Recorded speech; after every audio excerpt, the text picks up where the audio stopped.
Good afternoon, everyone. Master Dungeons here for our Friday stream. Here this afternoon, we are playing a live video game today. Our Around the Campfire segment is a situation where we can have all of our people in the community, if they wish to join us playing a video game. It is all D&D based, same as the stream from yesterday where we ran Dungeon Delving today. Yesterday we played Baldur's Gate. Enhanced Edition today we are playing Lord of the Rings Online, an MMO. It is free to play. There is, if you want to spend a little money on it, you can open up extra things and such like that. There's also an in-game currency that you can, as you play, you can gain and also be able to go into their store. The Lotro store is what it's called, and be able to open up new quests, different expansions, things like that. Today we are going to be starting out with a brand new class, well at least new to me, and a new race called the Stone Axe Dwarves. I think it's going to be the new class is kind of like a brawler or a monk, some sort. It talks about how here in the game, for all of the enemy, the stout axes are forbidden to carry weapons or tools unless they have been set on a task that requires them. When we first logged in with the character, just brand new, it is a first level character, and it said that we were in Mordor, so we must be servants somehow to the Dark Lord. All your hotkeys down here are your different abilities. Like this looks like an ability to have a low strike, a hook, some sort of overhead smash, and then that's the travel to the premium house is something different. That's from the account, my overall account. So I have no idea what the quests are for this, what the missions are for this new class. So we're going to go ahead and get started here and try it out. The quest givers have the little one rings above them, of course. So let's go ahead and get started with speaking with Lethy here. It's early yet, even for him. Seems that we need to finish our rations.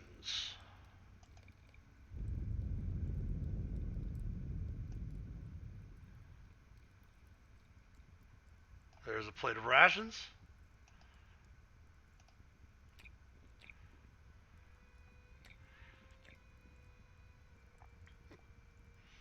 And for each class, they have intro quests that are basically an instance where it's just your character in there, and you complete your intro quests and things of that nature, and then it opens up the rest of the world. Where we start our play for the Stone Axes after we get out of our intro, I have no idea. Collect our plates. We want to collect our plate. Pick that up. Set on the stack by the door to the dungeon.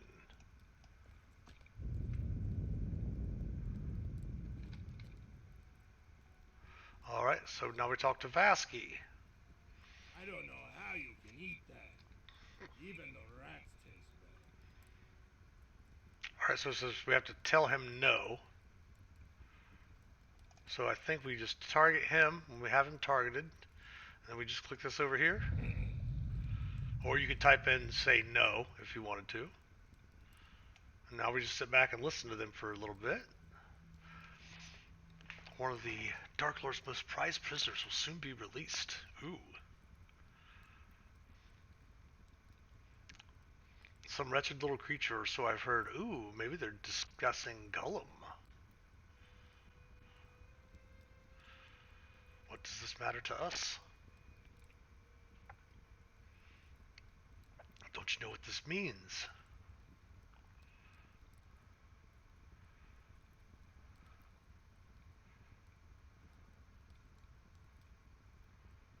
Hello, Papa Squats. Afternoon. Just getting started on here on a little bit of Lord of the Rings Online. Time to rise up. We're playing a Stone Axe Dwarf. Very first brand new character.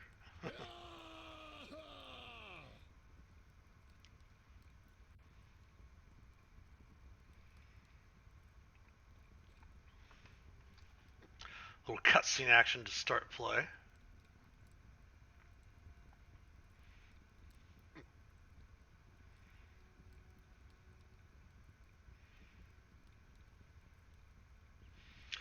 speak of the Lost Clan is forbidden.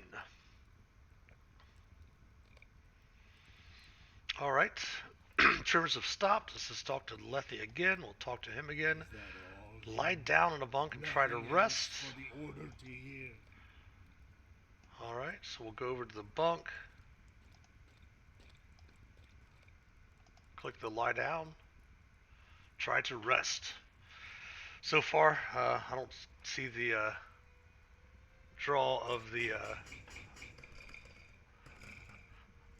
dwarf, the stone axes, but we'll see.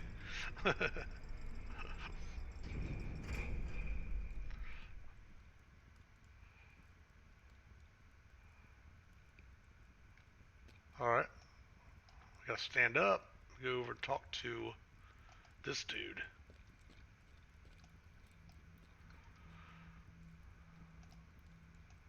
Order of the Eye.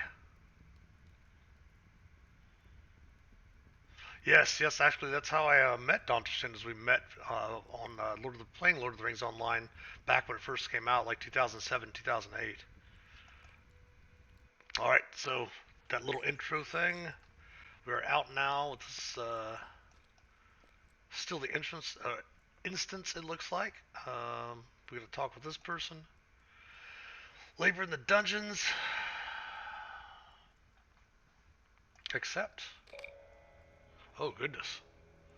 Now, here's our quest tracker. All of our quests pop up over here.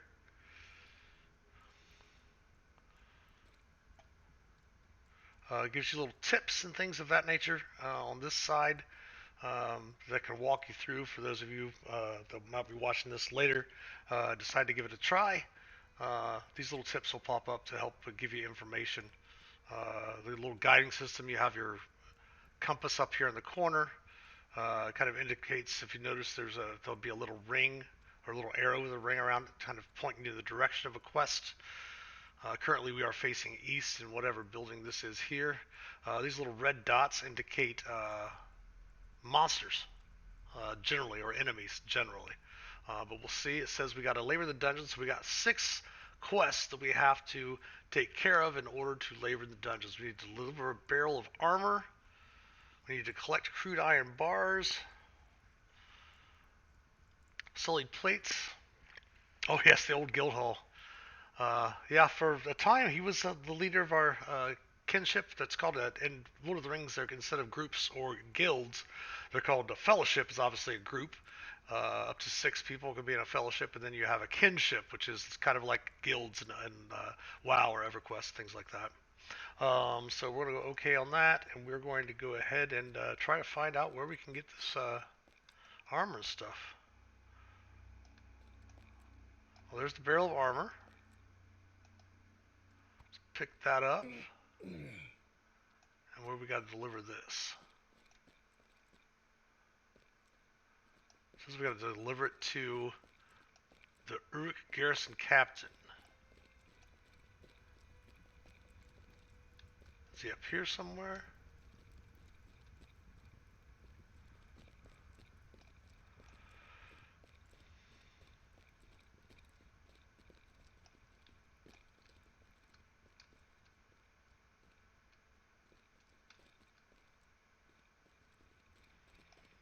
There's our captain, all the way across the way over here.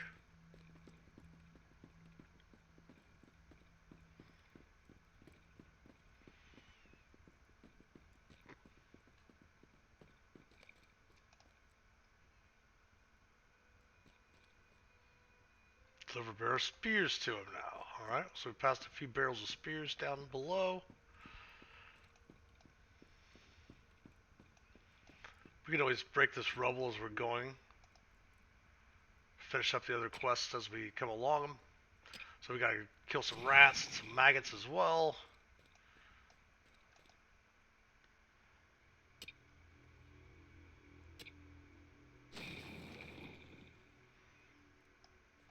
There's a barrel of spears.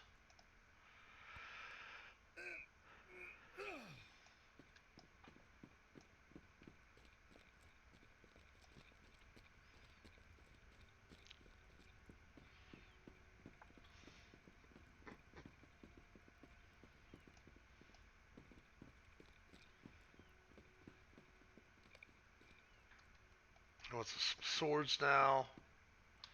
Go ahead and take out this rubble.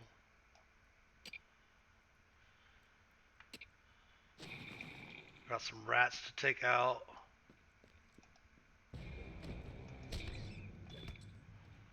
Fairly easy.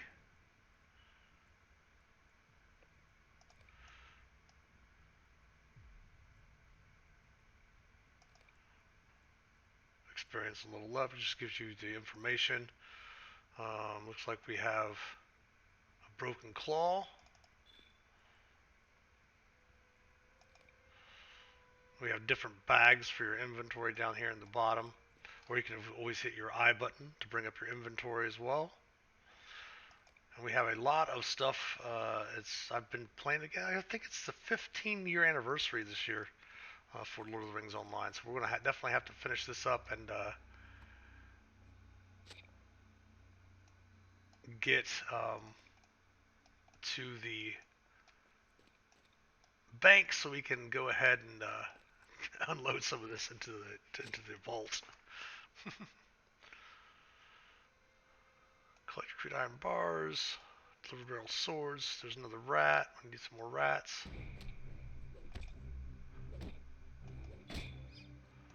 Pending loot.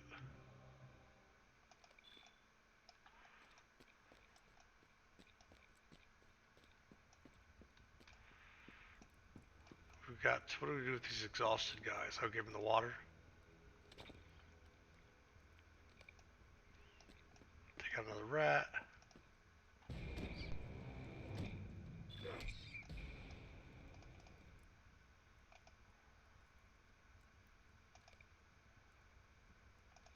Loot all. There we go.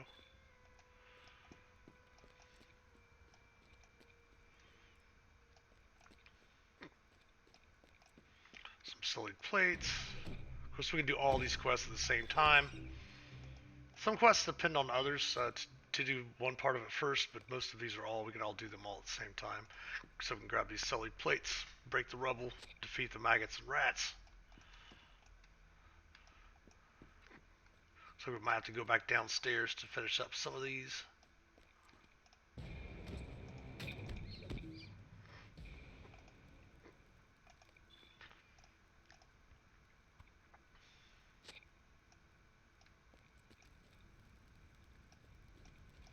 There's some iron bars. Heat the bars in one of the forges. There's a forge. Heating up the iron. We got some swords behind us. We have to take those back to the guard captain. Hammer the iron bar into a blade. On the anvil, assuming, yeah.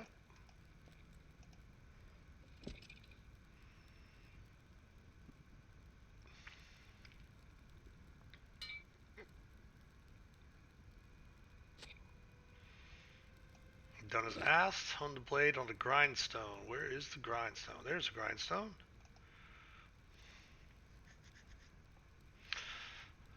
Interesting quest so far.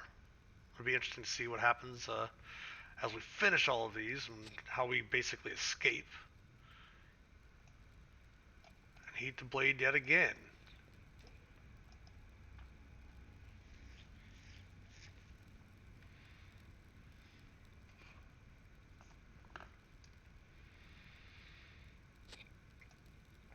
Quench and temper the blade at the tub. There's a tub.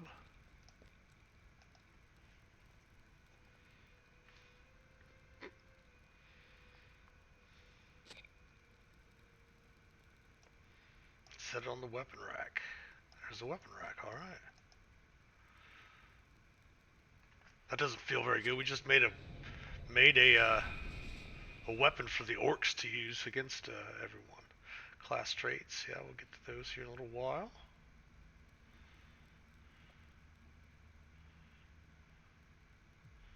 With the J key, so we can open that up and see what we want to play. There's generally what happens is you have three different types of classes you can play as whichever your class is. Two of them are unlocked right off the bat. You have to have something called mithril coins, which is you can purchase those. You can gain them through doing different quests and doing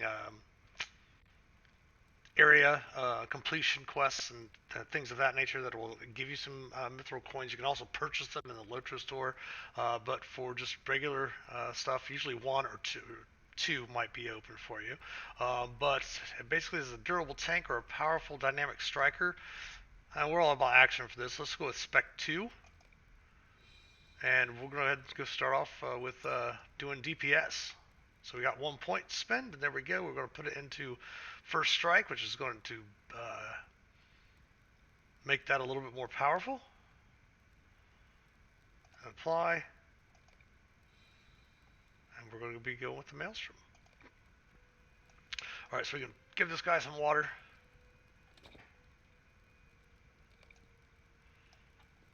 Grab the swords.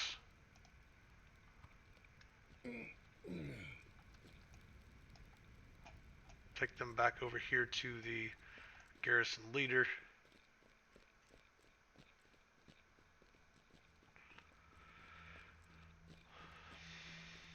All these bad guys all around.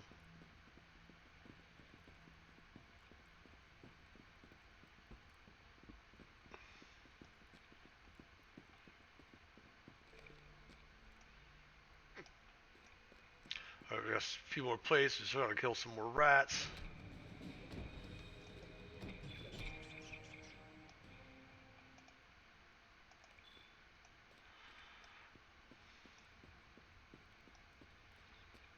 There were some of those maggots downstairs.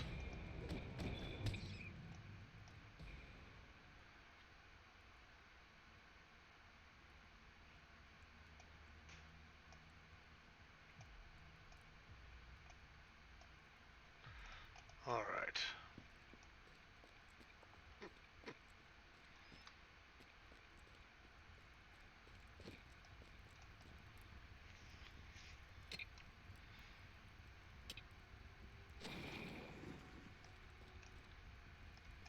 More rubble, there's a sullied plate and a rat.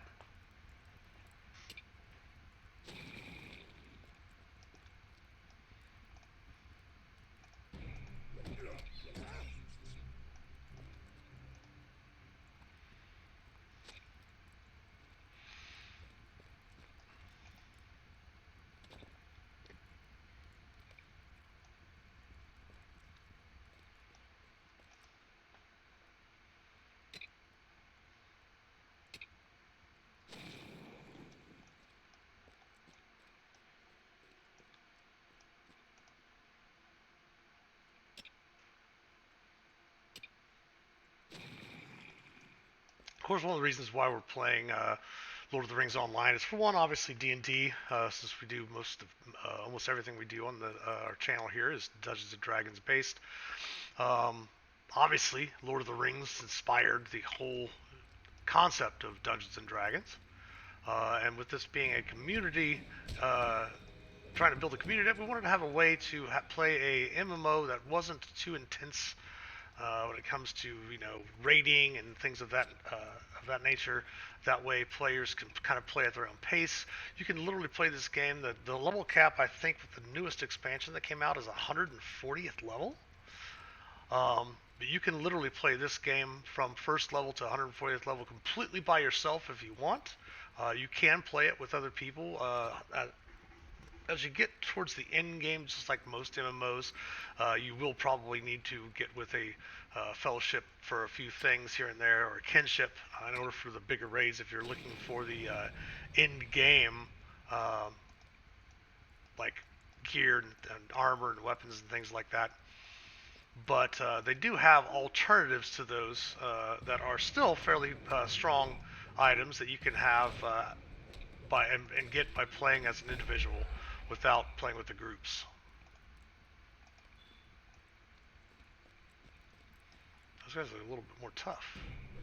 So I need to get one more rat. There we go.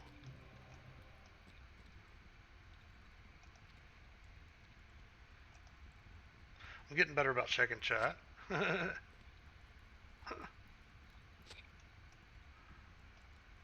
Need some more maggots.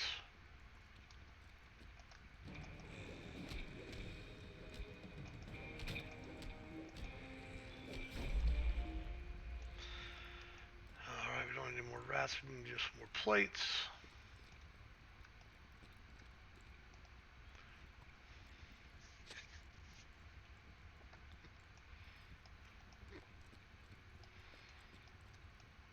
Need to still give one, there's a guy to give some more water to. That's the last one we need there.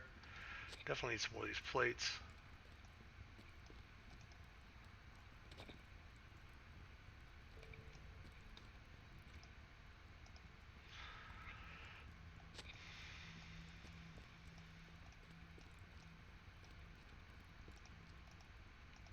And you'll notice, like when we first started fighting the rats, their names were white. Now they're blue, which means they're a level or two below us. When they get to green, they'll be fairly well below us, and then eventually they'll turn into gray, which means that you really don't get any XP for fighting them. If you happen to see them and it's a red name, that means that they're fairly more powerful than you are. And then if it happens to be a purple name, there's like it's extremely more powerful than you are. I think there might be another color in there as well. Like I said, it's been a few years since I actually played this game, but it's really great. It's got a lot of replayability, and there's, I mean, so many quests, all the different races and classes you can play. Again, like I said, it's been around for 15 years, and they've updated it many times. You can go in and actually experience Moria. You can go around Rohan, Gondor, all around there. Bree in the Shire, I mean, you could spend the whole afternoon in the Shire if you wanted to. It's got the views and the way that they set up the game for graphics looks really, really awesome.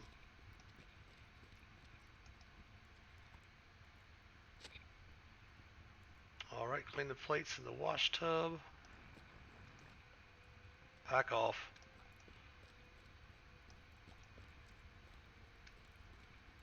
I think the wash tub is back up over here.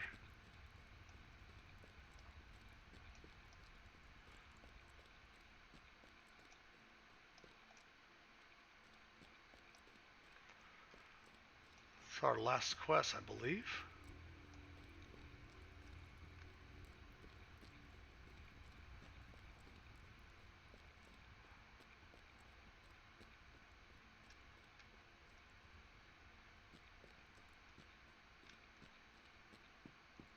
Huh. Those the forges, and that's not going to be the wash tub over here. It's got to be the one where we got the water. Set it up over here. Maybe not. There it is, yeah.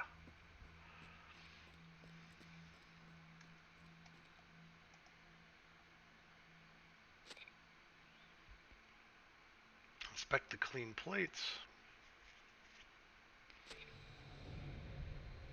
Another level. Generally, it looks to be about fifth, usually between fifth and sixth level for your while doing your instances at the beginning to get your character up to level, or usually around that level by the time you get finished up. Present yourself to Zorth. So we've got all the extra stuff done. Zorth is where? Down here?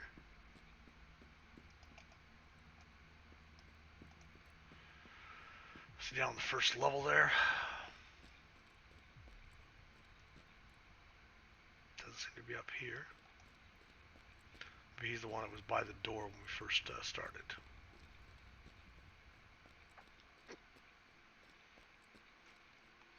All the way across the way down here.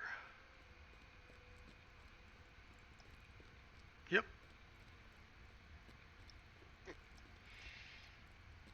Looks like we have someone else watching in. Welcome in.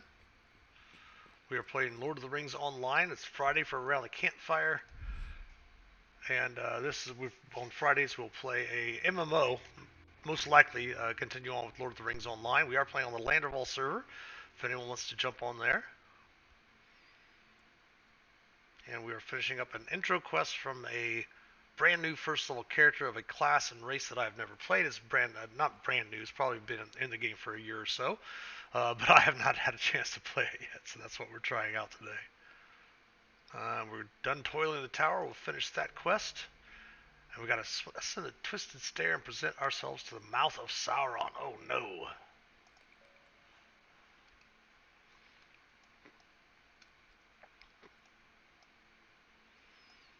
So the twisted stairs probably back up the way we came.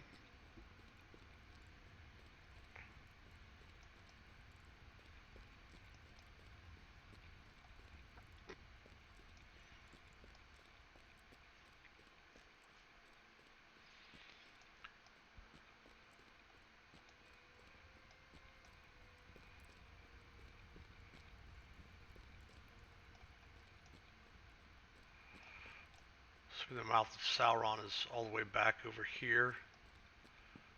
Oh, looks like everyone's dead. Uh-oh. What'd you do, Leffy?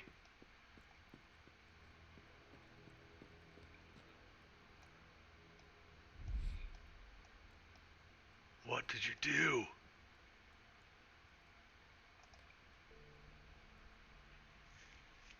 Alright. Shadow of Mordor.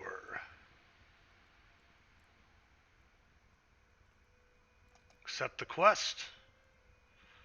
Final quest in the introduction quest series. As I mentioned earlier, when you first begin play with first level character, you'll be at a specific instance.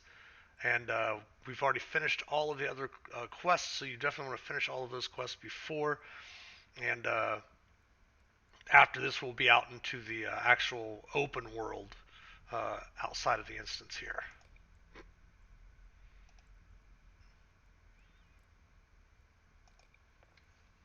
All right.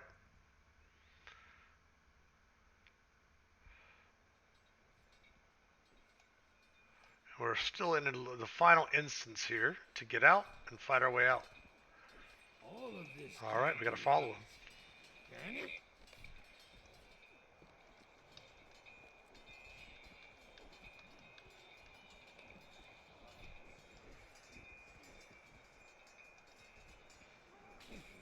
If I could still move my arm, slash a throat.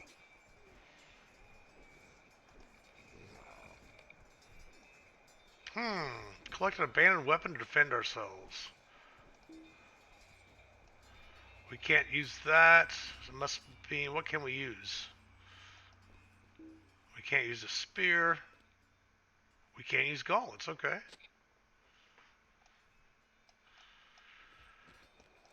Our class does not allow us to use those other ones.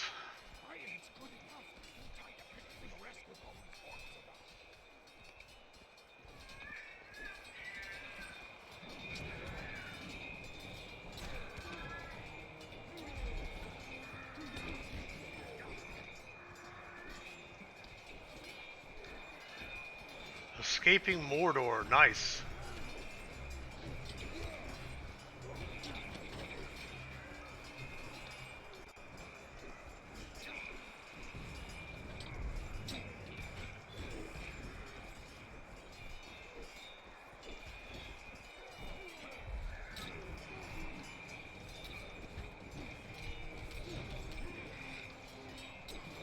There are different combos you can make, things along the, like that, but it is the game itself is suitable for just button smashing as well.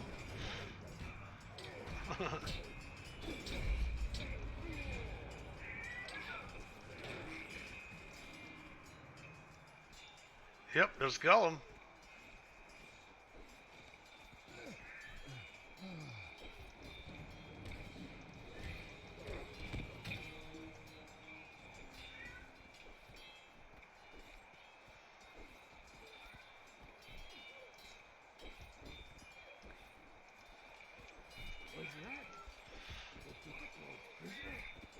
That was the Dark Lord's prisoner.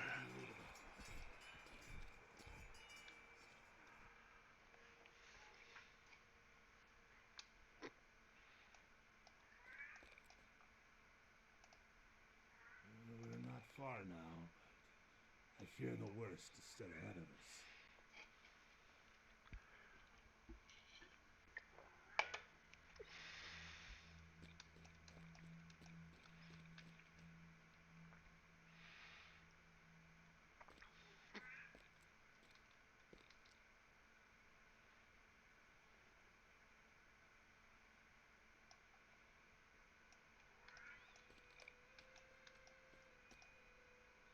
Put on his armor.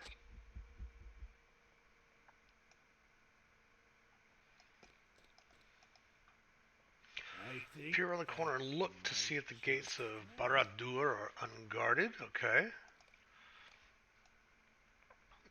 So we basically come up over here.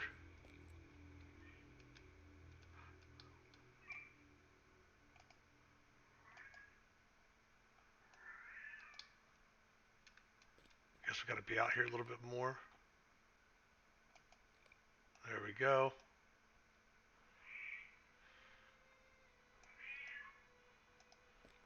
What did you see? Is the way clear? So we're supposed to confront the Uruk-hai.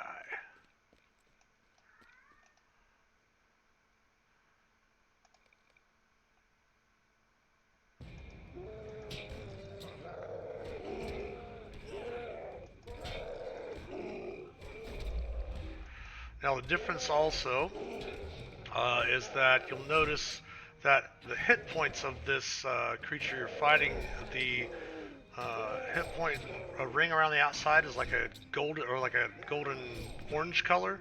That means they're like a legendary or a significant, like an NPC, that one of a kind type of creature, or sometimes require a group to take down.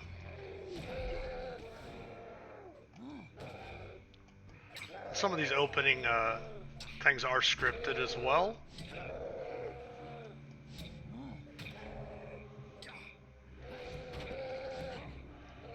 I must escape? Is that what it said? Oh, okay. I was sitting there fighting him. I wasn't paying attention. If you notice the bottom there, it was just a few seconds left. Must escape.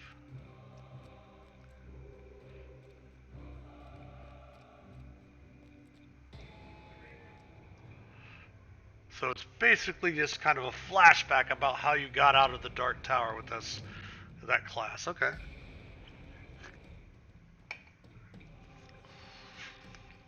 Traveled through many unfamiliar lands, but Mordor never seemed far enough behind.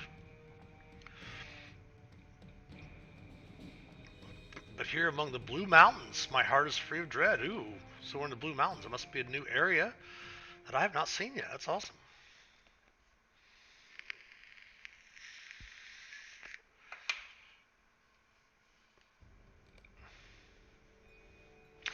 I see. So you're telling everyone how all this happened. All right. That was quite the story.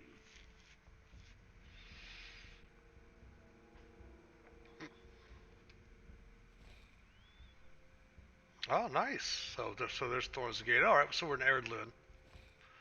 Fair enough.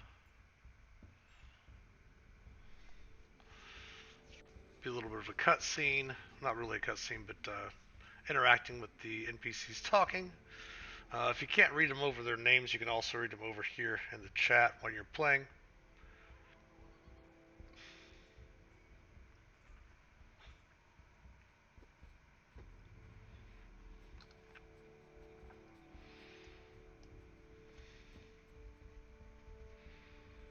Alright, follow him. Our character's name is Gorgorgol. Listen to Rethvard and let events transpire.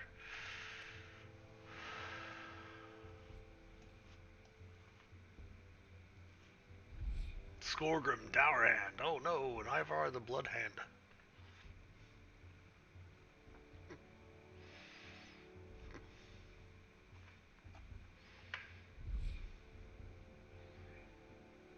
Oh yes, if this appears up on your compass, that means you're being affected by dread and fear. Of course, it is the flaming eye of Sauron.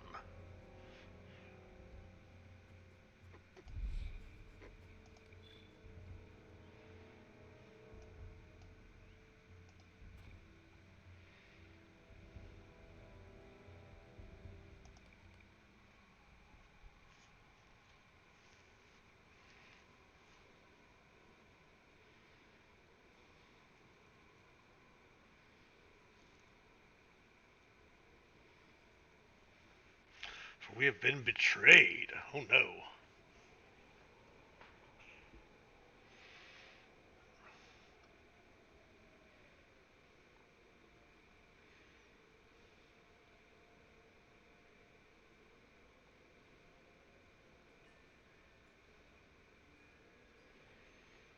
If anyone is interested in games that have PvP in them, this game does have a little bit of PvP, but it's a little bit different. It's basically the players can uh, take their heroic characters over to special areas that are designated for PvP, and if players want, instead of playing the hero side, they can play on the monster side and level up their monsters and get their stuff on the monster side of play. So you could play an Urukai if you wanted to in the PvP lands and play that way instead.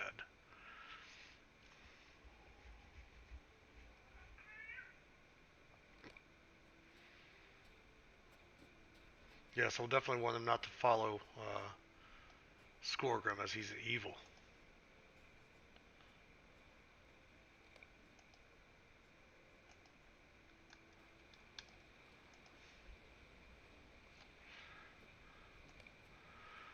Warn them all, no.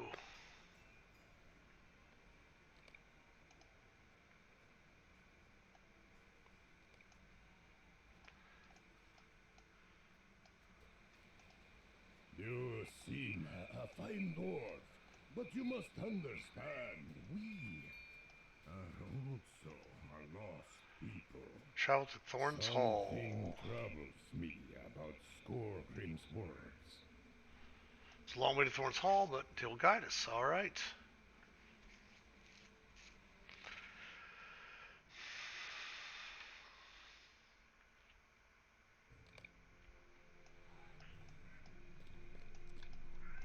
I suppose this is as far as I'm to go.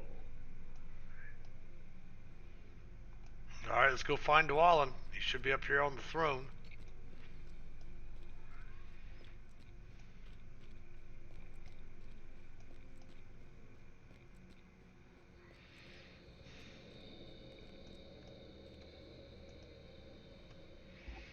Oh, what mess have they left behind?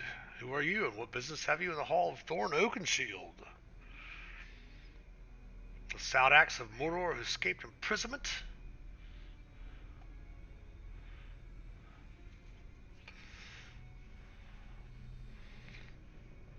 Skorgrim claimed that the Longbeards massacred the Dour Hands. He was massacre, but it was actually the work of Ivar the Bloodhanded, not the Longbeards. It says that if it's refuge you seek, you may earn it by helping us to restore these halls from years of neglect by the Dour Hands. Even if he had not succumbed to evil, Gormer still failed in the task my lord set for him. If Nagli proves trustworthy, he may dwell in Farron's court, but he is forever banished from Thorn's Hall. Do you accept these terms, Gorogol? You nod, and all right. Finish now.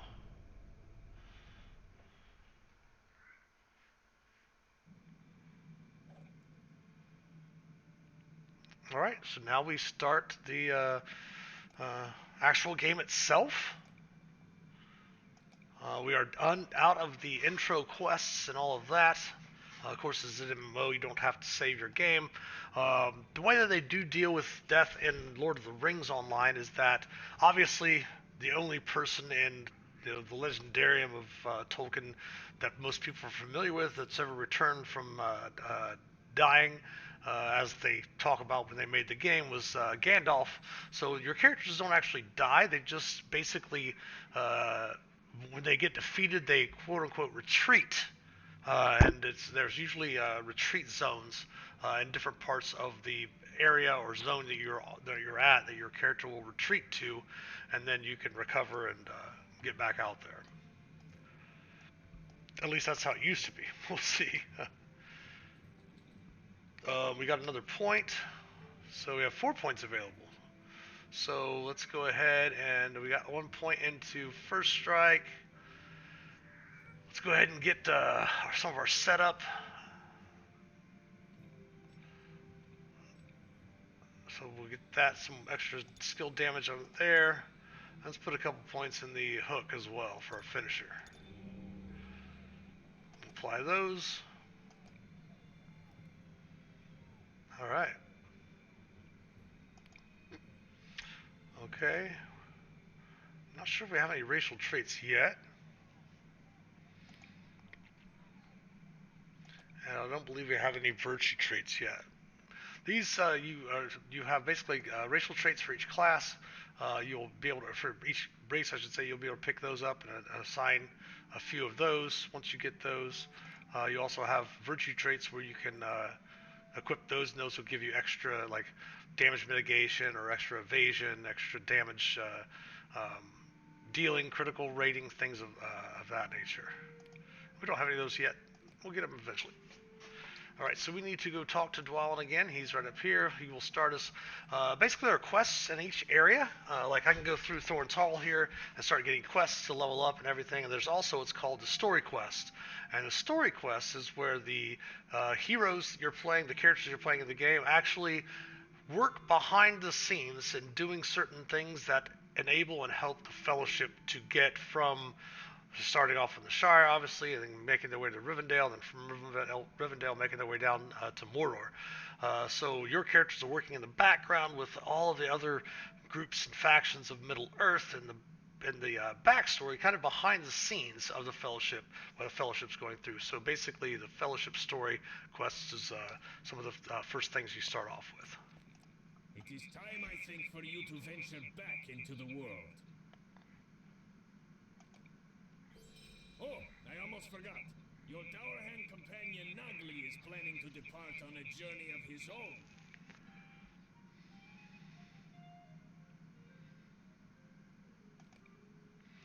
All right. Now, food and drink aren't like other MMOs where you have to make sure that you have food and drink on you, where your character will eat and drink, and that will take it off of your supplies. Food and drink in this game are more buffs, basically. So if we look at our inventory, oh shoot, let's go ahead and fix this over here while we're thinking about it. You do not start off with this much inventory space, by the way. My account, as I mentioned, I've got a lot of extra stuff. When the game first came out, like I said, it is free to play right now, but it used to be a subscription based. And when it came out, I actually bought a lifetime subscription for like $200, which at the time was like, you know, less than what you would pay for a subscription every month for a whole year. And when they went to free to play, basically anyone that's what's called a VIP is the people that pay.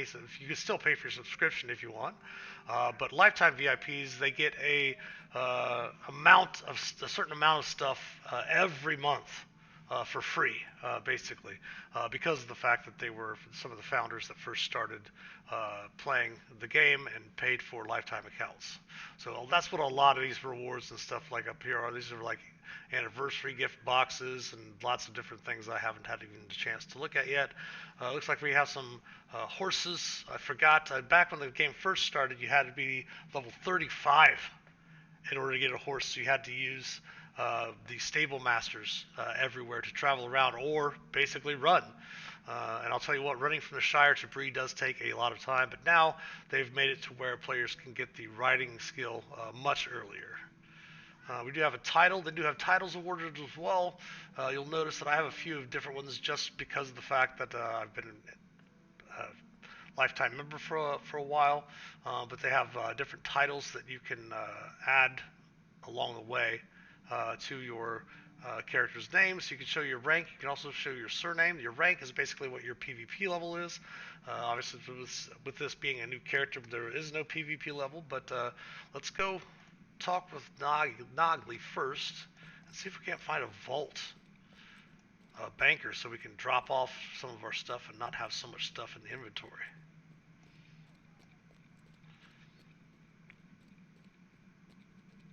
And yes, as you can tell, Thorn's Hall is massive.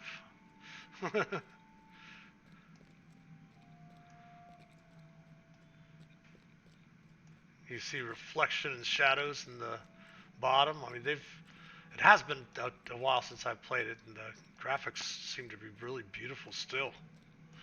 There's the big picture of Thorn Oak, so big Statue of Thorn Oakenshield.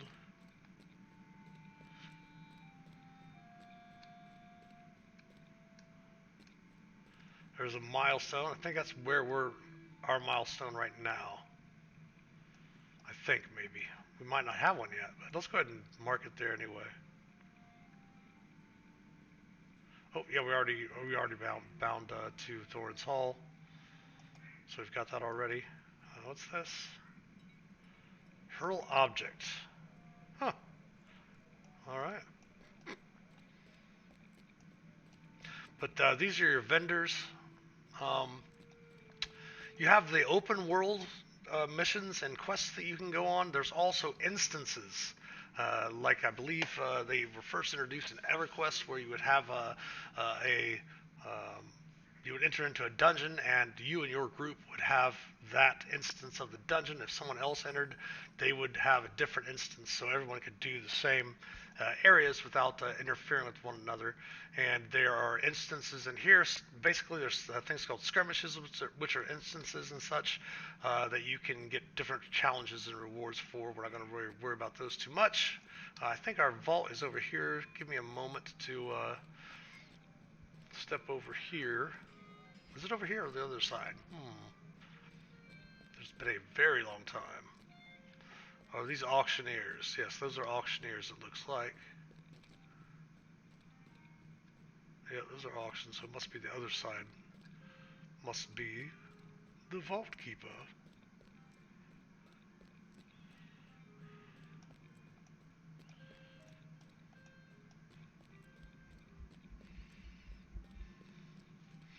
And they have different types of, yes, there we go. If you notice on our radar here, you will see those little piles of coins. That is our Vault Keepers. Perfect.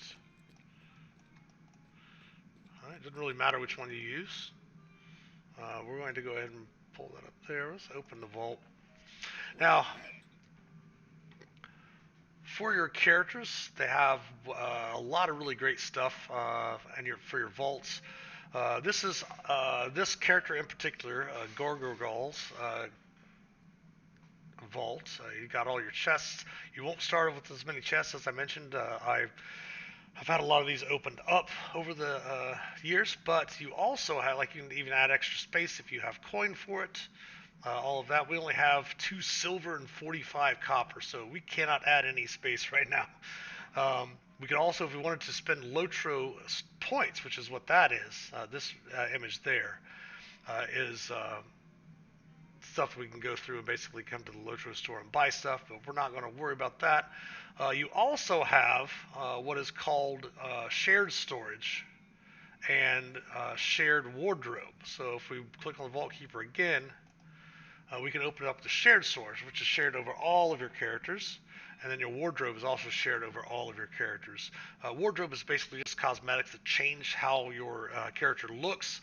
It's not affected by the even though you can still look whatever armor you're wearing, you can still have that appearance. You can also wear cosmetics over those, so you won't see the bulky armor and stuff like that if you want to keep your character looking different. So we have a shared vault. Here's our shared vault. We got a lot of stuff in here if I remember. Just got to catch up, let the game catch up. Oh yeah, we've got a lot of stuff in here.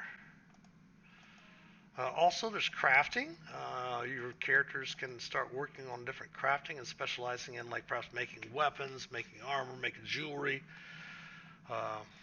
making scrolls, things like that. But let's go ahead and see what we have in our inventory that we want to get rid of. Open our vault. What do you want? Let's go to our main chest. We've got some scented candles. Well, let's go ahead and keep this on us for a little bit. These are some more just basically cosmetic stuff from different ages. Got a Harbinger's cloak already. Let's go ahead and wear that.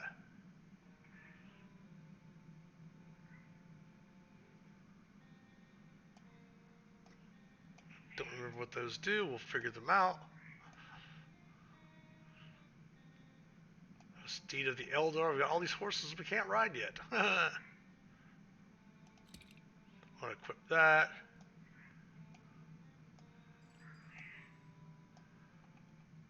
We got a lot of horses here, which we're going to go ahead and keep a hold of these horses, because once we get the riding skill, we'll just click all of those, and this will go into our selection of horses that we can pick up.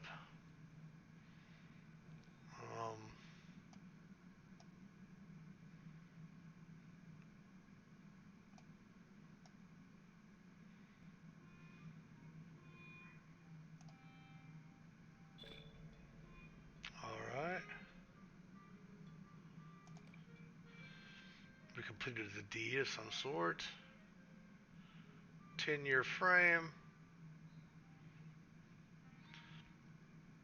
We're going to move all some of this stuff up here, because all this is going to get sold. And then let's start opening all of these crazy boxes. That gives us a bunch of equipment.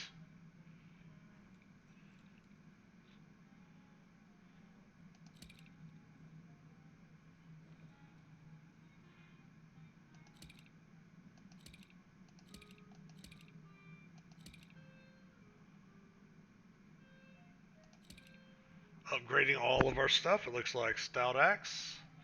Worn Battle Gauntlets. Now let's keep the Worn Battle Gauntlets on.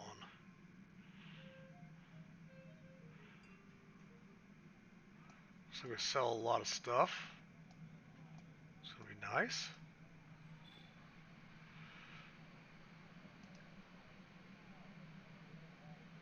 So we do have a small horse that we can use a little bit around the game. Whew, getting a lot of presents here. Gotta wait a few levels for that.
A lot of these are extra things, like some of these are fireworks that are just, cosmetic things. You can set them on the ground that cause fireworks to go off.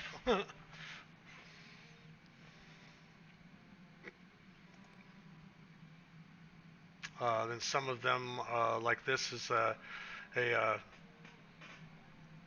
cloak cosmetic. We don't need the fireworks on us. And some of them will get you little emotes that you can use to emote, like dancing and things along those things like that.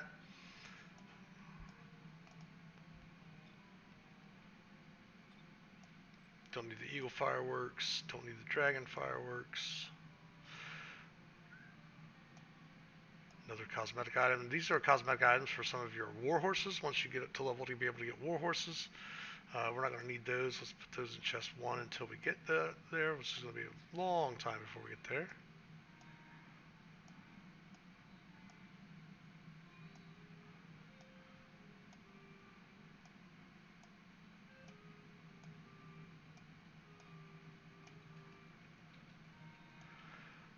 We also have these cosmetics we can put back in here, so we don't need any of those. Definitely trim down the... our vault is full at the moment, so we're going to have to keep some of this on here, which is great. Totally fine. We've got plenty of inventory space. We can sell a bunch of stuff as well, but we will wait on that. Let's go out and see our companion and go ahead and start doing some quests. But we'll go out here, get the companion. We're going to take a small little intermission. We've been on stream for about an hour. I do need to take care of my familiar. You might have heard her crying, meowing while we've been playing here. So I'm going to step out the door here, outside of Thorns Hall. And the game just went kaput. Alright, well, let's go to technical difficulties first. We'll talk to everyone here shortly.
Alright, looks like we've got the game back on now. So now we'll go ahead and come right back here in a few minutes after a small break. Take care of our familiar, and we'll talk to everyone here really soon. Thanks for your patience.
outside of Thorns Hall. Again, you can look around. You can see all the mountains around the outside, the massive size of Thorns Hall outside here. We can start a quest here if we want to speak with Scully. Will give us some quests, but we're going to go ahead and step out here. Let's go ahead and blow our horse whistle and get us a small little horse to ride around on. Not too fast, but a little faster than walking.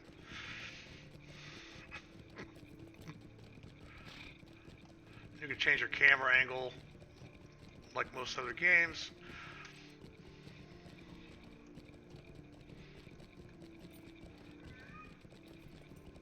Bunch of other quests out here that you can pick up as well. Reflecting pools are a way to replay instances that you've played before to help other people out every once in a while. That's usually part of the storyline. And this is the area known as Farron's Court. And Nagley should be around here somewhere. There's Holly, Tinder. So near Farron's Court, so maybe he's over here. If you notice, if we look up on our radar over here, you have quests there as well. He does not seem to be over here. There's a mission recruiter, there's a stable master.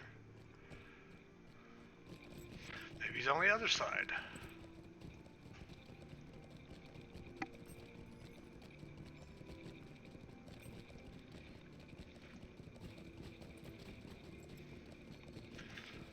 The way out over here. It does show him over in this direction. It says, as we mentioned before, you see the little quest icon pointing in that direction, so he's over here somewhere. Ah, he's up over there.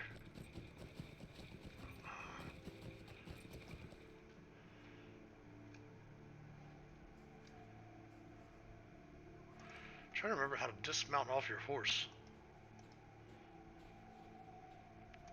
For now, we'll click the dismount button.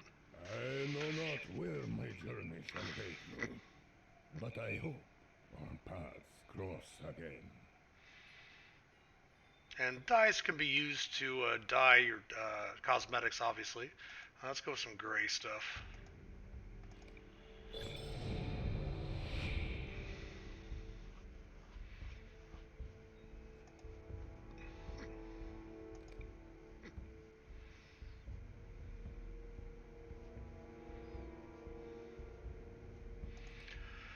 And unlike many other games, this game is got a lot of more interaction for the characters than just focusing on the quests and leveling up.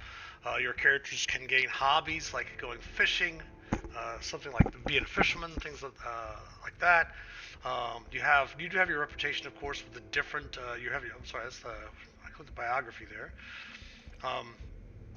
Your reputation with the different areas. The higher your reputation, the more things will open up for you to purchase from those different areas where you gain the reputation. But we are finished with our first intro stuff. Everything's all done. We've got a bunch of notifications over here. Completed some deeds. We got some reward quests, quest items. So let's see what deed we completed. An unusual rival and a most curious hobbit have been completed.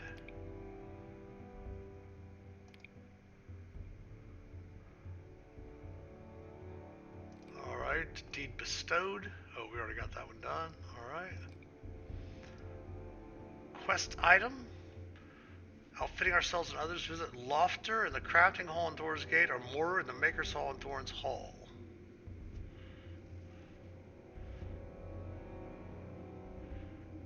Alright, there's the crafting guilds. We'll accept that quest.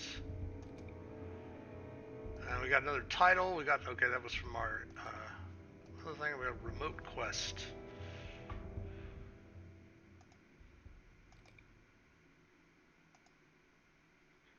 Alright. Fair enough.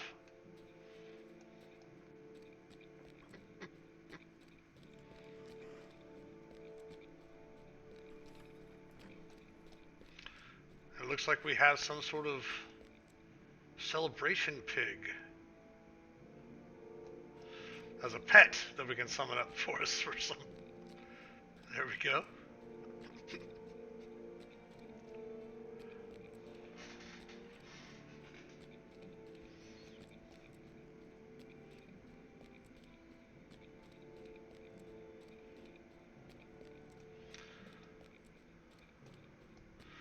You can open multiple quests. I mean, you can have your whole journal filled with quests. I myself just am not usually able to do that. It makes me feel uncomfortable if I haven't finished. If I have an unfinished quest. Now, if it's of course a level situation where you can't do it because of a certain level requirement or anything like that, I don't mind it. But if I have open quests, I prefer to get them all finished. That way, they actually give you the proper experience when you're using them. We also have a gift that every day Zahab's birthday open a silver or gold present today. Huh. So we got a silver present. And that seems to pop every 12 hours. And then a gold present pops every, looks like 7 days most likely. And comparable gear and items. And enhancement room incomparable.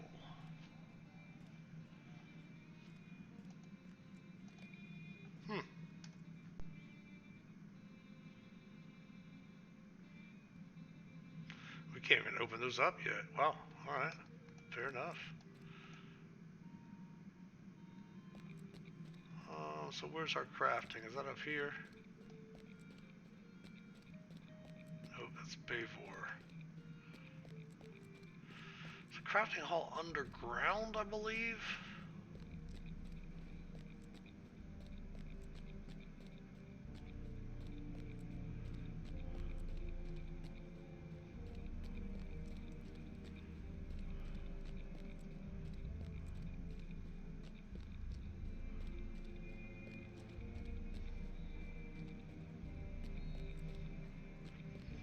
As I mentioned, huge.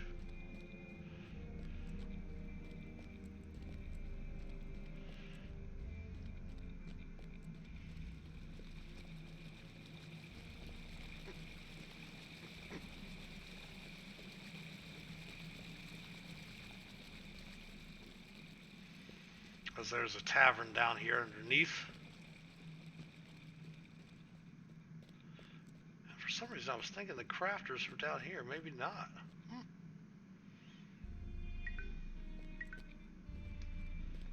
If you want to start your own kinship, you come over to the Clerk of Kinships, and all of that can start up your own guild / kinship.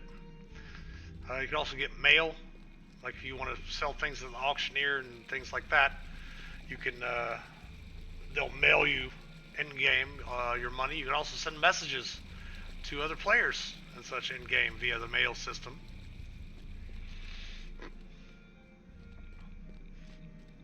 You can send items to your friends. Maybe the crafters are over here. There's a crafter, but that is not who we're looking for. We're looking for Lofter. Maybe that's them moving around over the gold ring on their head.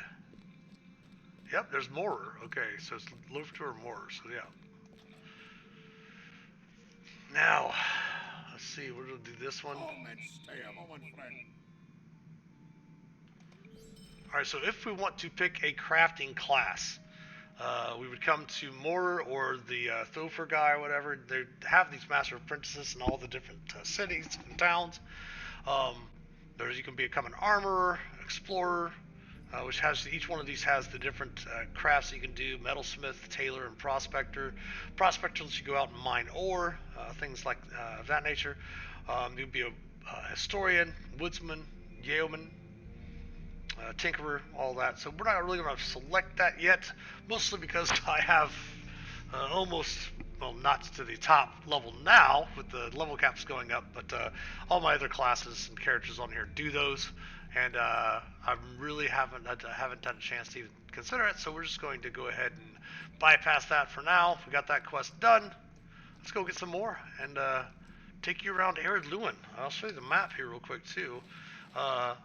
click off. This is the area just right around Thorns Hall. Up here's Thorns Hall, obviously. This is a little refuge over here. This is where your stable masters are.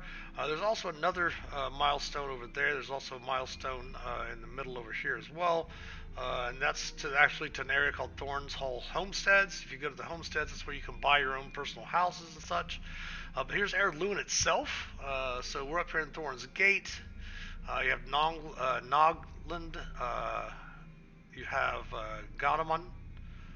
Of course, you have Dulion, Celandem to the Great Havens. These areas aren't open yet, but there's the Yonder Shire you can go to, which is like in between Ered Luin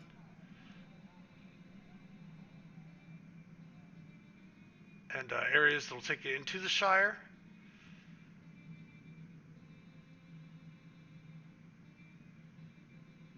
Different areas outside here. Evendom is an area. You can go to the Shire. If we look here at the Shire, there's Needlehole, Hobbiton, Bywater, Frogmorton, Tuckborough, all the different areas. Michael Delving is where, or Mitchell Delving, depending on how you want to say that. But different horses, that's you can go to the different stable masters to get around.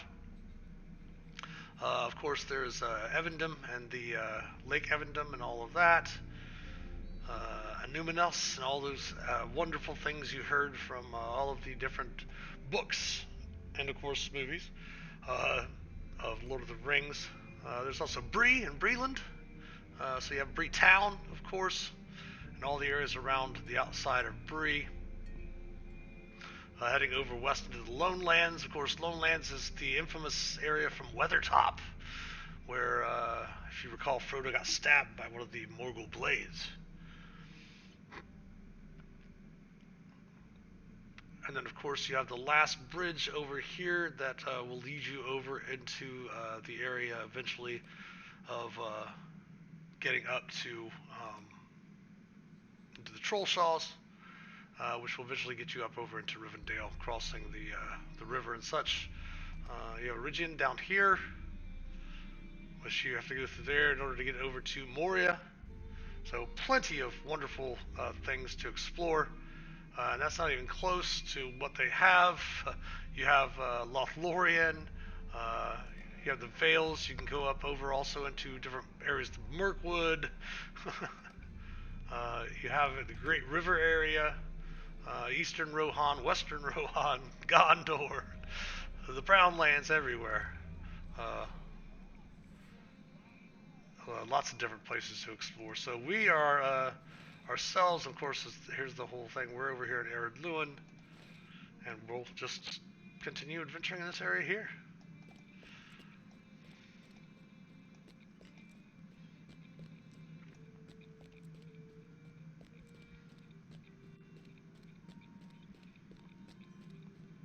I'm trying to remember what these dwarven markers are for, but they seem to be clickable, so let's go ahead and click them. I think it might be for a deed. Yes, indeed. Exiles from the Lonely Mountain. All right, so that this basically opens up a deed for us, which if we go through and discover all of these different markers, for one, we'll get some Locho points, which are what you can use to spend in the store. As I mentioned, you can purchase other expansions, other quests, packages, and things of that nature. So if we discover all of these different ones, we will get some rewards listed here. So once we get to those other areas, we'll grab those dwarven markers and begin to go. Alright, I don't see any quest givers on our list, or on our radar I should say, so let's head on out and grab some.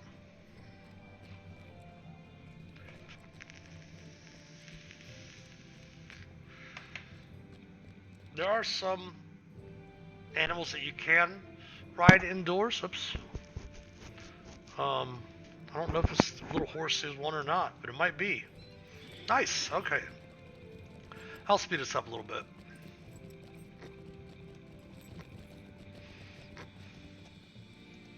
At your service and your families. Find the first gear. Alright. Open up the quest here.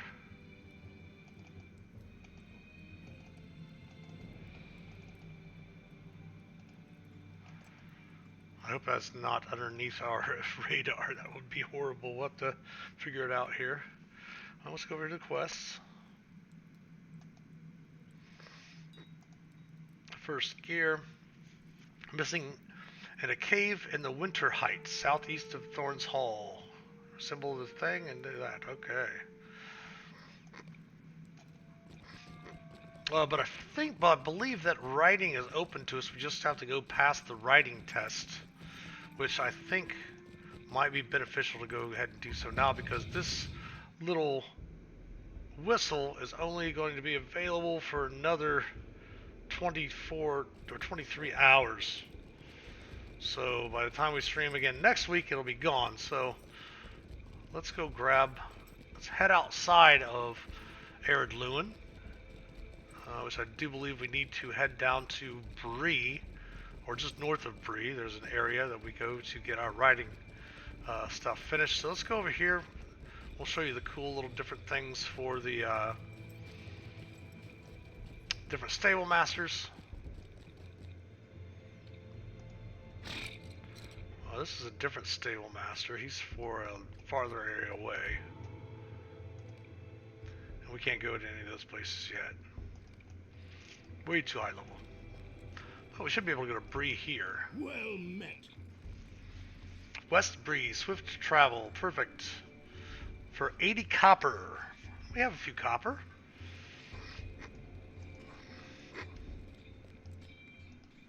Will you give me a moment of your time, friend?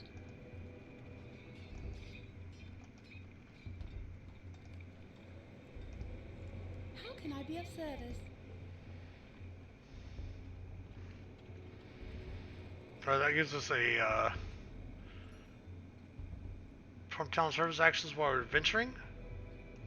So we can sell things out while we're out and about. We can sell things without having to return back. So we can go to shops and sell things off. We can check out our wardrobe, our auction house, and storage and such while we're out in the wild. As a VIP, that's one of the things we get. We also get this jug. It celebrates crafting time, prevents item wear from crafting, combat, and defeat. That's good there. Cooldown, the duration is 14 days. That's nice. Oh, yep. So we gotta close that out. All right. Right now, let's go to some Bree. Well met.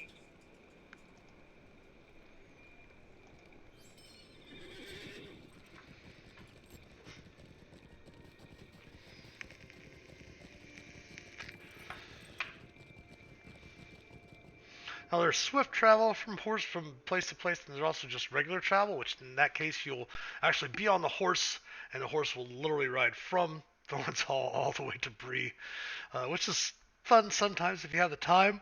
Check out the sites. As I mentioned, a lot of the graphics and visuals are really, really great. It does sometimes take a little bit of time for stuff to load in. There should be yep, there's the horses starting to come in. There's Bill. Good old Bill. What do you need? So we're going to, every time you speak to a stable master, anytime you find one, speak to them, because they'll open up other areas that you can travel to. Like these ones that are yellow, I can't travel to yet because I haven't necessarily discovered them. But we are definitely wanting to go to Henstaker Farm, which is up north, but we're going to save a little bit of our coin. Because we can just hop on this other horse out here.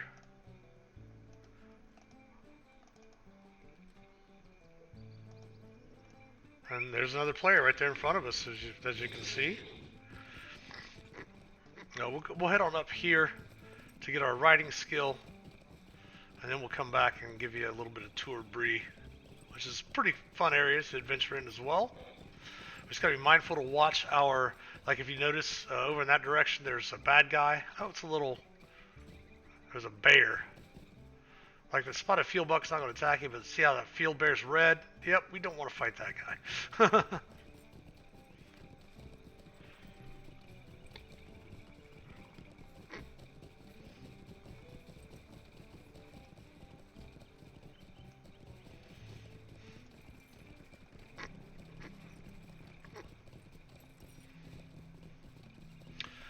ash branches on the ground. If you're a woodsman or something like that, you can harvest those for materials.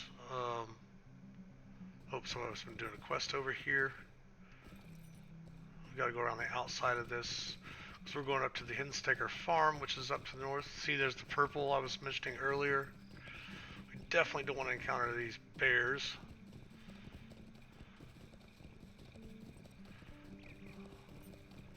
Some harder quests around, or not harder, I don't want to say, just mid-level, lower level quests, but higher than us, like maybe 10th, 12th level around in these areas. Outside of, oh.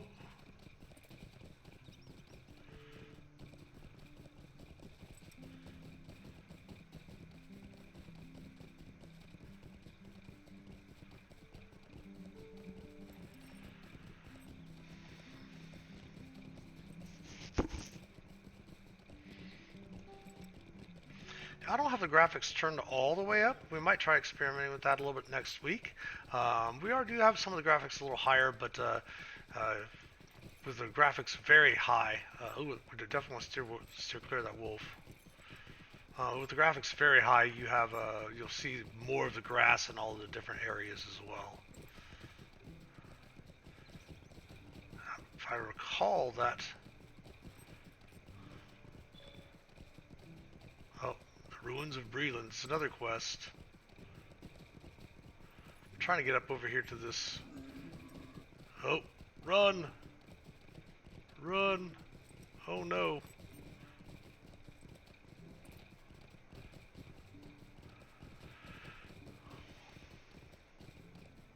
Here's the farm where you can get your riding quests.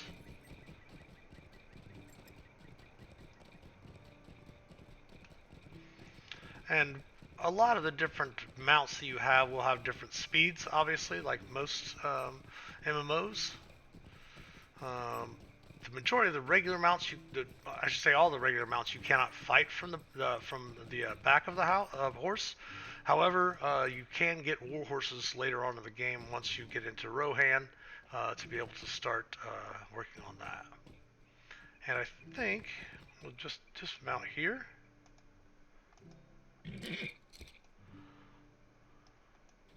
Talk to the stable master here. Greetings. All right.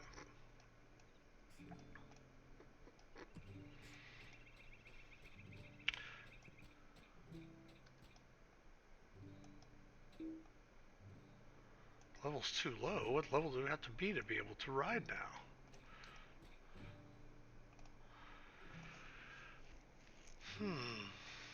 Well, maybe not. Oh well. We'll just have to come back and do it another time. Not a big deal. We'll just use our milestone ability and head back to Heirloom and do some quests.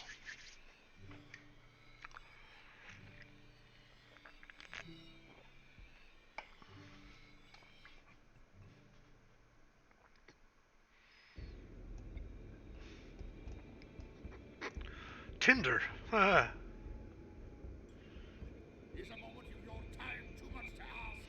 We'll come back. As I mentioned, we're on the first gear. Let's do the first gear first. Before we start picking up a bunch of other quests.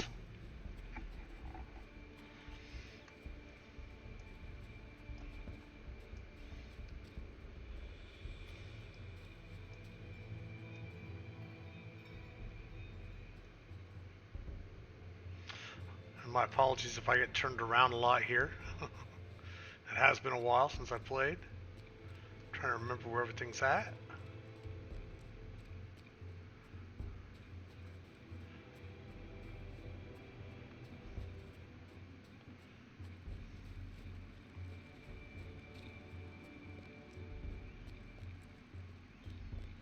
Rockbelly Pit.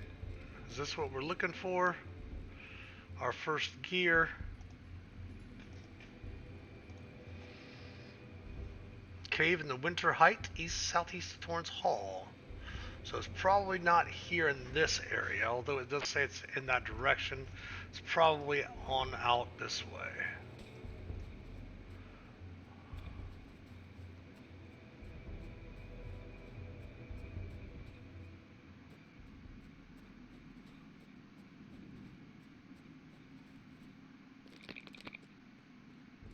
frozen lake.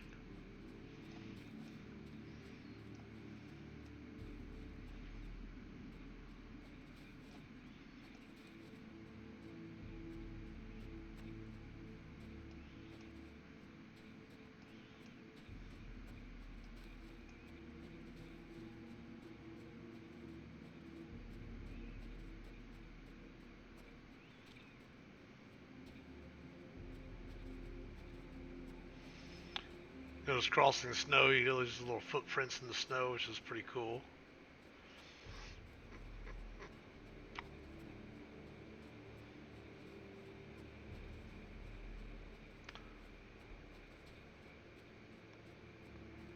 Here's Winterheight, and there's the cave.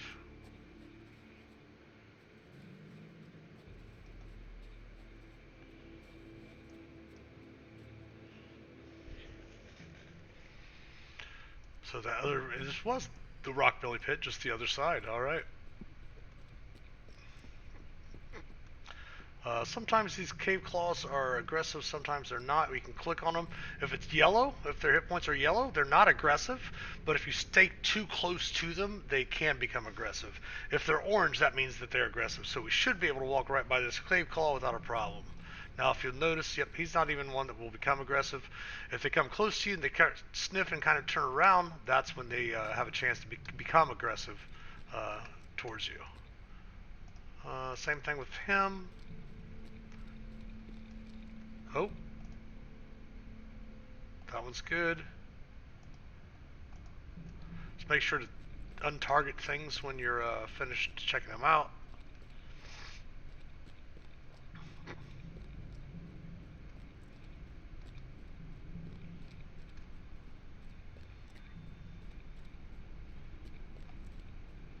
Whew, going down deep in this cave.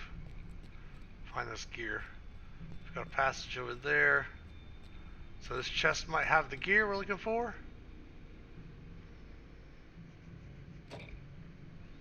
Yep, got the first gear.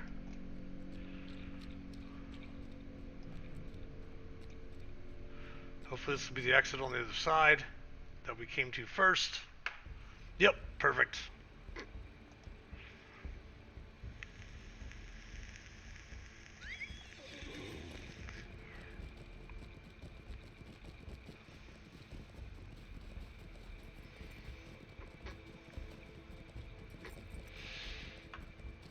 Hunting the animals, you don't have to hunt animals for meat or anything like that. So like your does, your rabbits, things like that, you don't. There's more for just cosmetic looks and having wild creatures in the forest.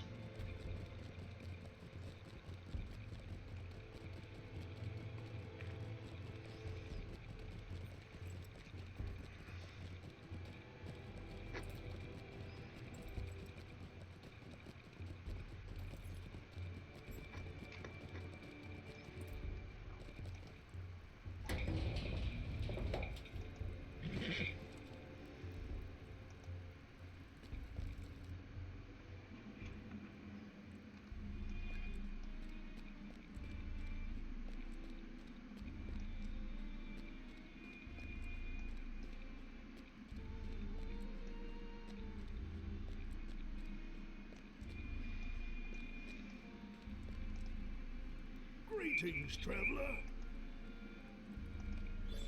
Welcome. You've come at a most fortuitous time. Okay, so we got another new deed. So not only do we have the places of the dwarves to find the different areas here in Ered Luin for the different dwarves locations, we also have Ally of Ered Luin. If we finish it, right now we've got so much reputation. Once we get so much more, we'll end up getting 10,000 Lotro point or 10 Lotro points, 2,000 virtue experience, and increased reputation with Thorns Hall. That's great. And then of course you have your different areas of your deeds. Deeds in Eriador. These are the different areas of Eriador: Breland, Shire, all these different areas. Then you have Vanian, where it's got the different areas. You have different areas in Gondor, all these different spots that you can get deeds, pick up deeds. So we are trying to find the missing gear, the second gear. The missing second gear is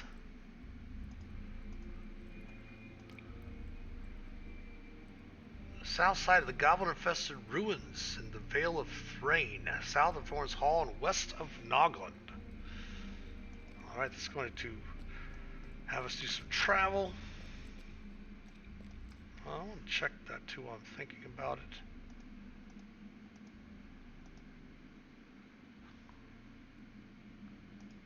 Epic Quest, that's what I was thinking of, with which is what the storyline quests are considered the Epic Quest. We can start working on that next week.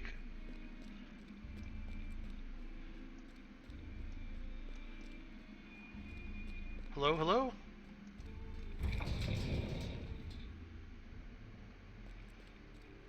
We are playing Lord of the Rings Online. Chance for Fridays for our Around the Campfire for anyone that in our community can join in the game if they want to play themselves. We're playing on the Landroval server. Started a brand new character at the start of the stream today. We're up to level 7 already. Which we have a long way to go with the level cap being 140th level.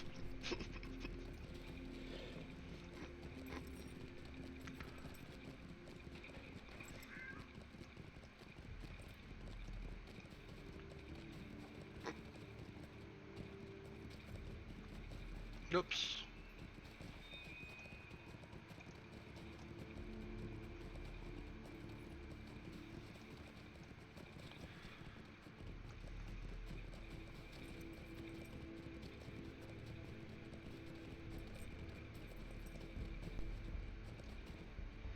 So here's the Vale of Thrain.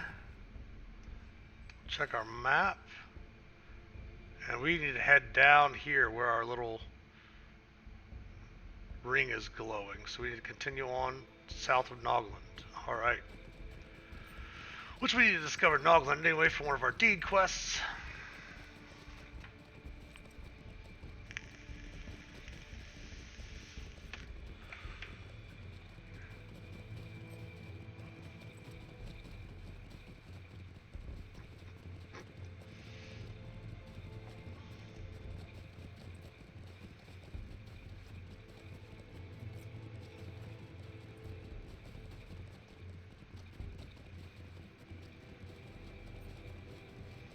Of course, just like any MMO, travel is part of the game. As I mentioned, once we get to the level to where we can actually have our riding skill, we've got all of those horses that'll move a lot faster than this quote-unquote rented one.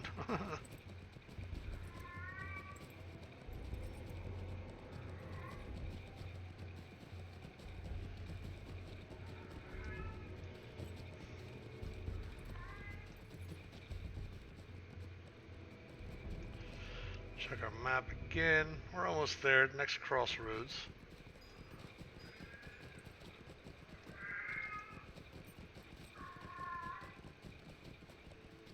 There's Nogland up over there. We're wanting to head down here.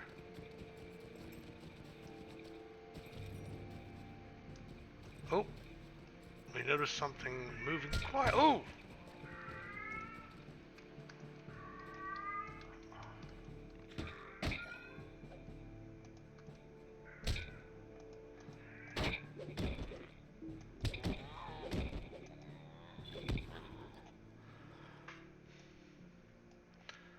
He was hidden.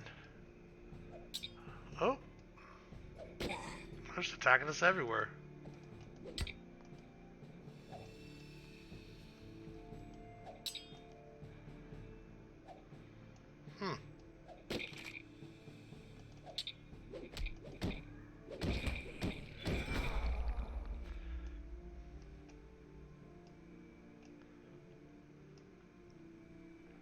Double check this is where we need to be. Man, I'm a little rusty on those controls. Found on the south side of the goblin-infested ruins. So this is the ruins, so we got to go to the south side of these ruins. So these will respawn after a while, so we can watch our, if you notice up here on our radar, there are tons of bad guys all around us, so we need to be a little bit more careful. Loot all the loot.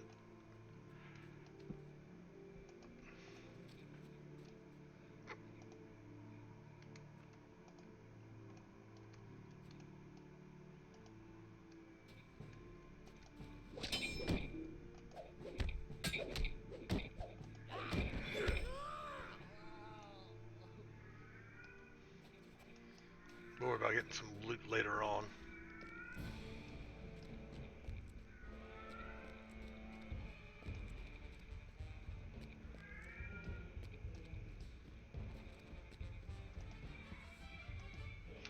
Well, it says that we can use this, which is hurl an object at our foe, which should be allow us to pull them. There we go. Without getting all the others up here. Nice.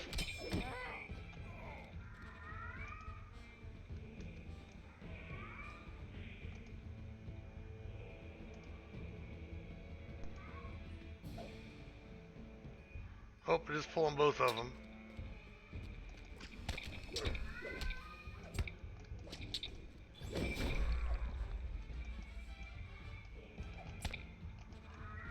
He was in place, did he?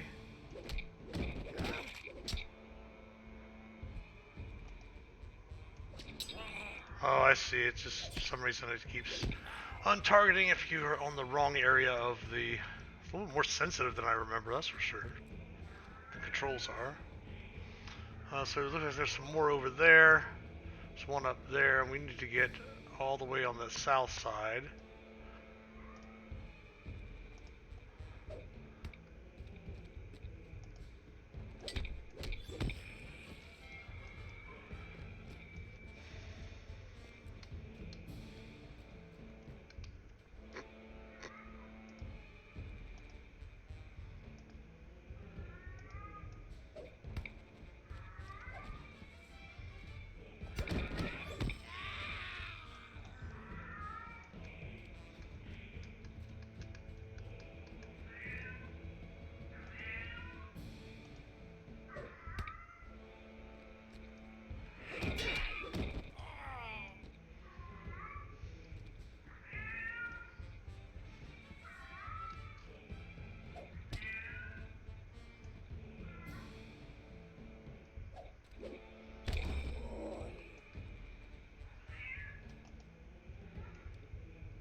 Still short to the south.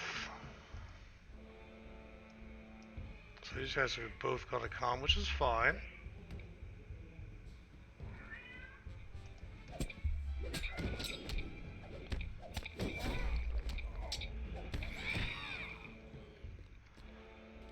Doing okay on hit points.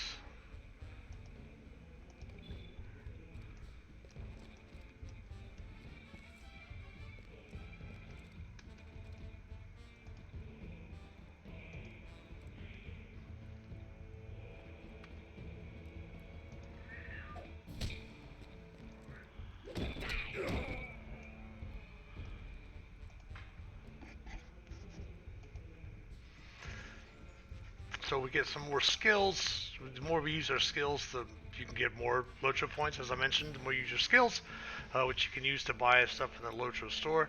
I'll go ahead and do a little bit of the, before we finish up. We'll finish up here close to the top of the hour, but we'll go ahead and do a quick little look through the Lotro store to see what types of things you can pick up for the game.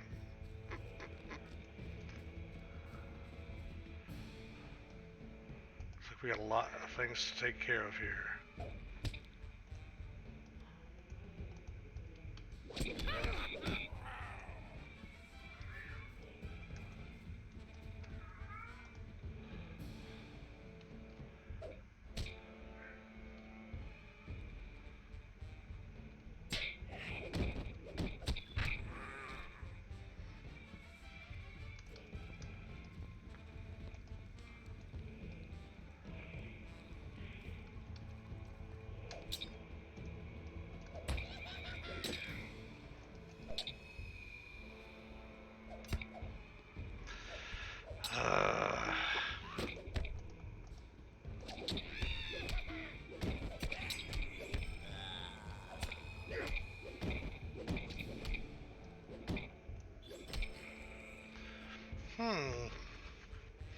I have to definitely get used to remembering how to.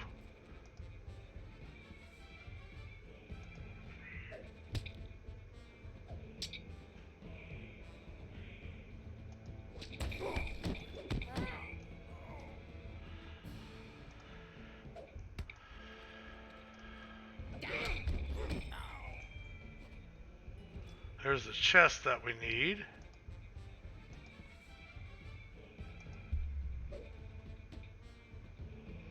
Pull both of them, okay.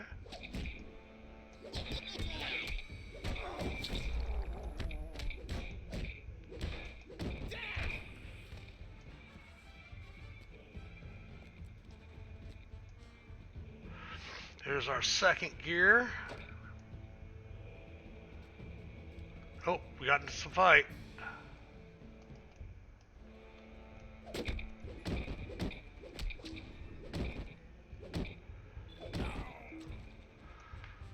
Alright, let's go back in the way we came. Oh, we're still frozen in place from the piercer. There we go.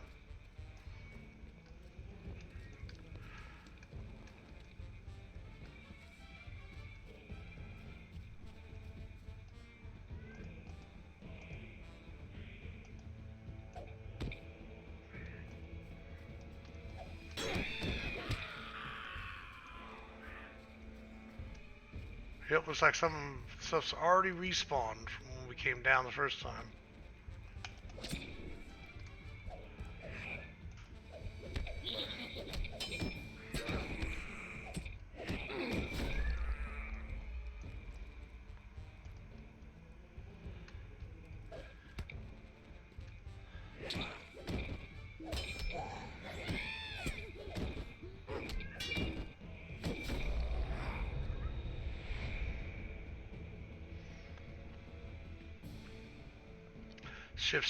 Shift C shows us collections.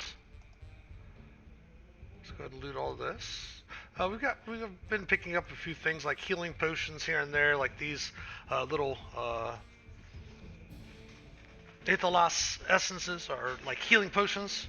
That is basically your hit points or your morale. So when your morale gets low, you get defeated and you have to retreat. And that is how they do. Then of course you have recipes for crafting, like we picked up a weaponsmith scroll case. It's got a weaponsmith recipe there. But let's go ahead and get back down out of this area here.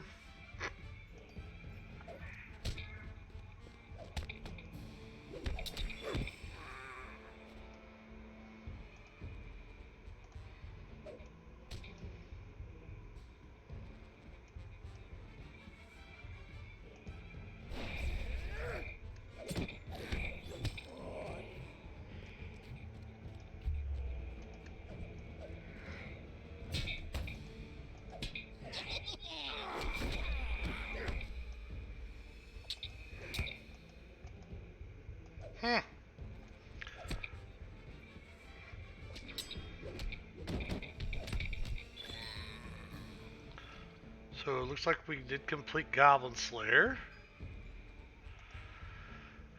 Defeat Goblins in Arid Luins, so we got points there. Got another cool little title. They gave us another one, which is Advanced Goblin Slayer.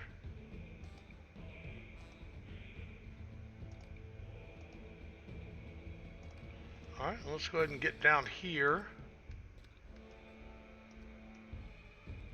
There's the stairs we came up, okay.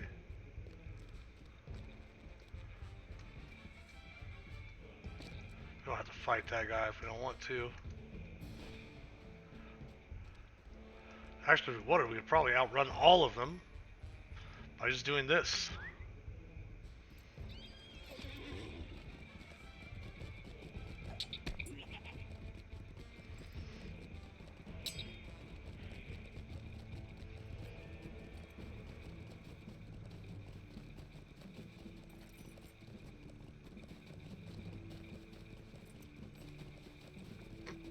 Oh, you notice that Surly Dan got hit and knocked out. So we'll have to resummon him, so let's turn back around and fight this guy.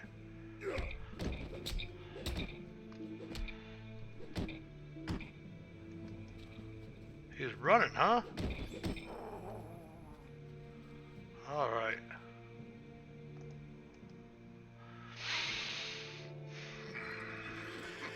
Got the second gear.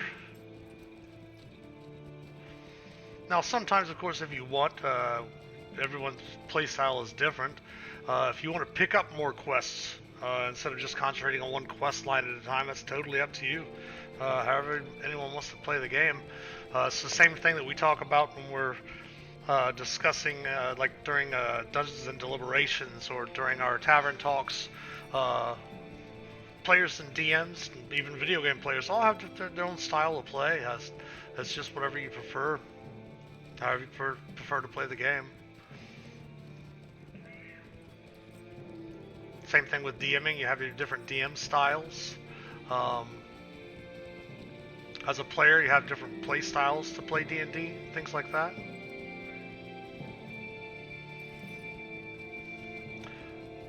I always suggest, of course, playing a style that benefits the most people, to have as much fun as possible, instead of just having, you know, putting one person's fun above the rest. You're not going to get a lot of people that want to come back and play with you.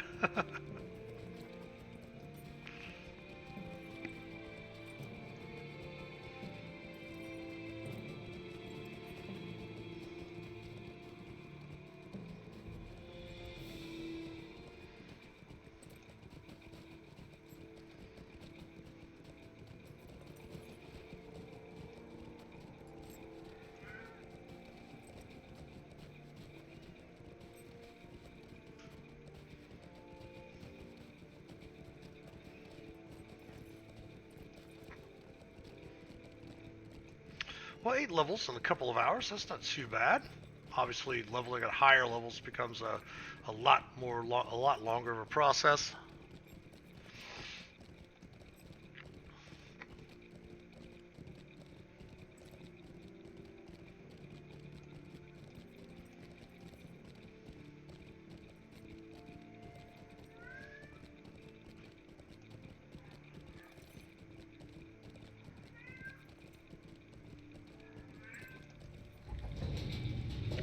Go ahead and dismount, just in case that's what caused the game to glitch out on us last time.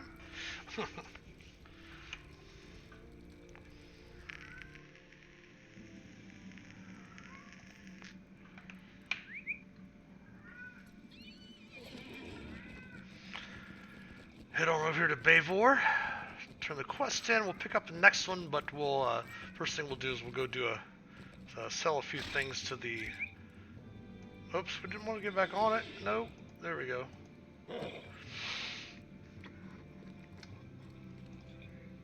I am at your service. Come and stay a moment, friend. Alright, so now we'll notice the third gear is an orange. So I guess there's orange, red, and purple above you. So this is going to be a yellow, orange, red, purple. This one's going to be a little bit more tough for us to do, so we might have to wait for a few levels to try that. We won't work on it really today. We're going to go ahead and pick up the rest of the loot from the stuff that we picked out. I'm not going to worry about sell things and stuff like that while we're all streamed. That way we're not going to really be boring anyone with selling the stuff. But what we can do is take a look at the Lotro store a little bit before we're coming to the end of the stream. In the store you can pick up, if it loads here, my apologies. You do have your the different shops. You can buy more Lotro points themselves if you want to purchase those. You can redeem different codes, things along those lines. And then you have the shop itself. It's got featured items every month, new stuff that's there as well. You can buy things for the overall account, which is content like expansions, instances, quest packs, and all of that. They have not...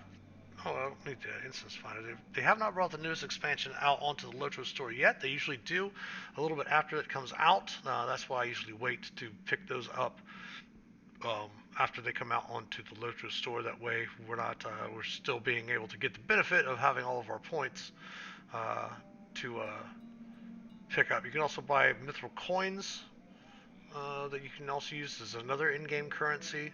You can buy extra slots and storage, like inventory slots. If we wanted to buy more bank slots for our vault or shared storage for our characters, um, we can do those as well. You buy extra character slots to have play different, make different characters. There's all different types of buffs and services. There's even buffs which allow you advancement to where you can get like XP boosts, steed boosts. You can actually skip levels as well, if I recall, on some of the stuff. But yeah, there's so much stuff you can buy there. And as I mentioned, all of your deeds will get you Lotro points, which is basically what these are, the currency in the Lotro store, which will allow you to open up more content and all of that. But that is going to bring us to the end of today's stream. Thanks everyone for stopping by. Thanks to all of you that are going to watch this on video on demand. This is every Friday. For the foreseeable future, we're going to run our around the campfire playing Lord of the Rings online. We might change the times again. We might also, change what types of games depending on what people are wanting to watch us play and or wanting to participate in. We're doing the MMO, so viewers can participate with us. But if you haven't joined the Discord, the link is below in our About section. Just click on the Discord panel. This Sunday will be our first session. We had our session 0 last Sunday, but this Sunday will be our first session of live play of D&D Keys from the Golden Vault. That'll be right here on this channel, starting at 7 p.m. and running until 10 p.m. Eastern. So hopefully we'll see everyone then. Thank you very much for checking out the stream today, and have a great day and happy adventuring. We'll talk to everyone soon.